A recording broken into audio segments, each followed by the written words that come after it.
നമസ്കാരം. കേരളത്തിലെ ഏറ്റവും വലിയ അട്ടിമറികൾ എന്ന് നടന്ന സ്ഥലമാണ് തൃക്കരിപ്പൂർ.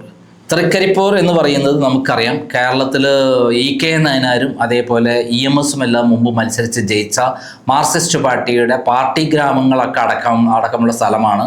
പാർട്ടി എല്ലാ കാലത്തും അവിടെ CPMന്റെ ശക്തി കോട്ടയാണ്. ഇന്ന് വരെ ഒരു പരാജയം 60 വർഷത്തിനിടയിൽ ഉണ്ടായിട്ടില്ല. എന്നാൽ സന്ദീപ് വാര്യർ അവിടെ ഒന്ന് ഇറങ്ങിയതോടുകൂടി ഉണ്ടായിട്ടുള്ള മാറ്റം അത് ചെറുതൊന്നുമല്ല. നമുക്ക് രാജ്മോഹൻ ഉണ്ണിത്താൻ്റെ സഹായത്തോടു കൂടി തന്നെയാണ് സന്ദീപ് വാര്യർ ഇറങ്ങിയത്. എല്ലാവരും പ്രതീക്ഷിച്ചത് സന്ദീപ് വാര്യരല്ല, ഇനി ദൈവം തമ്പുരാൻ വന്നാലും അവിടെ അട്ടിമറിക്കാൻ നടക്കാൻ പറ്റില്ല എന്നാണ്. എന്നാൽ സന്ദീപ് വാര്യർ അത് പൊളിച്ചു. തൃക്കരിപ്പൂർ എന്ന കോട്ട പൊളിച്ച് പുറത്ത് കടന്നത് ആരാണ്?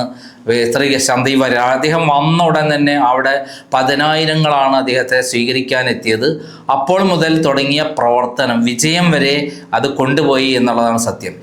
പറഞ്ഞാൽ കഴിഞ്ഞ ആഴ്ച 60,000-ഓളം വോട്ട് മാത്രമാണ് അവിടെ കിട്ടിയിരുന്നത്. കഴിഞ്ഞ പ്രാവശ്യം കേരള കോൺഗ്രസ് മാണി ഗ്രൂപ്പ് ജോസഫ് ഗ്രൂപ്പിൻ്റെ MP ജോസഫ് ആയിരുന്നു മത്സരിച്ചിരുന്നത്. ഇത്തവണ അദ്ദേഹം 60,014 വോട്ടായിരുന്നു കഴിഞ്ഞ പ്രാവശ്യം കിട്ടിയതെങ്കിൽ ഇപ്രാവശ്യം 83,109 വോട്ടാക്കി ഉയർത്തി. അതായത് 23,000 വോട്ടാണ് അദ്ദേഹം ഉയർത്തിയത്. അതിൽ ഏറ്റവും പ്രധാനപ്പെട്ട കാര്യം എന്താ വെച്ചാൽ കഴിഞ്ഞ പ്രാവശ്യം 86,151 വോട്ട് M രാജഗോപാൽ CPMന് കിട്ടിയിരുന്നെങ്കിൽ ഇത്തവണ PPP മുസ്തഫയ്ക്ക് അത് 86,151 78,678 വോട്ടായി കുറഞ്ഞു. അതായത് 7,500 വോട്ട് അദ്ദേഹത്തിന് കുറഞ്ഞപ്പോൾ 7,500 വോട്ട് ആർക്ക് പോയി? നമ്മുടെ സന്ദീപ് വാര്യർക്ക് പോയി. ആ 7,500 വോട്ട് സന്ദീപ് വാര്യർക്ക് പോകുമ്പോൾ അദ്ദേഹത്തിന് ഭൂരിപക്ഷം എന്തായത് 83,109 കുതിച്ചു. അവിടെ BJPയുടെ വോട്ട് എല്ലായിടത്തും നമുക്കറിയാം, കഴിഞ്ഞ തവണത്തേക്കാൾ BJPയുടെ വോട്ട് കാസർഗോഡ് ജില്ലയിൽ 4 മണ്ഡലങ്ങളിലും വർദ്ധിച്ചിരുന്നു. എന്നാൽ ഇവിടെ തൃക്കരിപ്പൂരിൽ അവിടെ 10,963 വോട്ടാണ് കഴിഞ്ഞ പ്രാവശ്യം ഉണ്ടായിരുന്നെങ്കിൽ ഇത്തവണ 7,839 വോട്ടായിട്ട് കുറഞ്ഞു. ഏകദേശം 2,100-250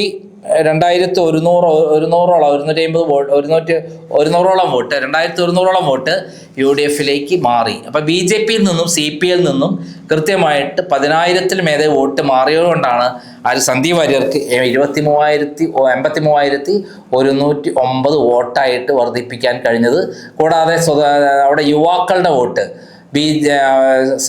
അതായത് യുവാക്കളുടെ വോട്ട് മാത്രമല്ല, ഇടതുപക്ഷത്തിൽ നിന്നുള്ള അല്ലാതെ വോട്ട് ചെയ്തിരുന്ന ആൾക്കാർ മുഴുവൻ ഇത്തവണ വോട്ട് UDFിൻ്റെ കഴിഞ്ഞ പ്രാവശ്യം ഒരു കേരള കോൺഗ്രസ് ജോസഫ് ഗ്രൂപ്പുകാരനെ കൊണ്ട് നിർത്തിയപ്പം വലിയ വോട്ടുകളൊന്നും അവിടെ നടന്നിരുന്നില്ല. പല ആൾക്കാരും വോട്ട് ചെയ്യാതെ മാറിയിരുന്നിരുന്നു.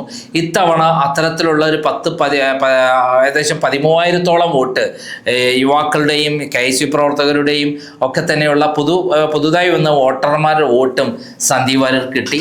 സന്ദീപ് വാര്യരുടെ വിജയം വലിയ ആഘോഷമായിട്ടാണ് കേരളത്തിൽ നടക്കുന്നത്.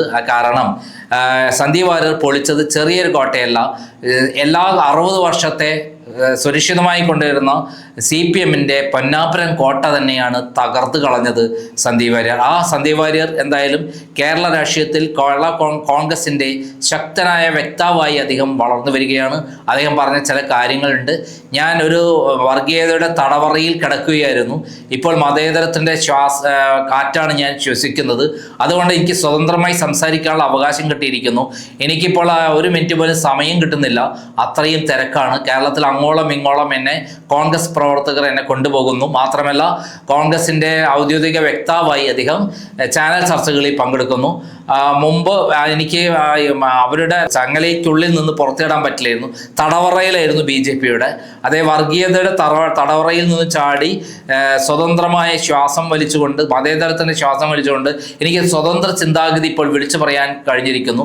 കുട്ടിപ്രായം മുതൽ ഞാൻ ശ്വസിച്ചിരുന്നത് വർഗീയതയുടെ ശ്വാസമായിരുന്നെങ്കിൽ ഇപ്പോൾ മതേതരത്തിൻ്റെ ശ്വാസമാണ്. കേരളത്തിൽ മതേതരത്തിൻ്റെ മതേതരത്തെ മാത്രമേ വിജയിക്കുള്ളൂ, മതേതര ചിന്തകളെ വിജയിക്കുള്ളൂ. ജാതി മതങ്ങൾക്കപ്പുറം ഹിന്ദു മുസ്ലിം ക്രിസ്ത്യൻ ഒറ്റക്കെട്ടായി കൊണ്ടു നടക്കേണ്ട ഒരു കാലഘട്ടമാണ്. ഇവിടെ ജാതിയുടെ പേരിൽ തമ്മിലടിപ്പിക്കുന്ന പരിപാടി നടക്കില്ല. എന്തായാലും തൃക്കരിപ്പൂർ എന്ന CPMന്റെ കോട്ട പൊളിച്ച നമ്മുടെ സന്ദീപ് വാര്യർ ചെറിയ മീനല്ല എന്നുള്ള കാര്യം സത്യമാണ്. അദ്ദേഹത്തിൻ്റെ കഴിവുകളെല്ലാം തന്നെ കോൺഗ്രസിൽ നേടിയെടുക്കാൻ അദ്ദേഹത്തിന് കഴിയും.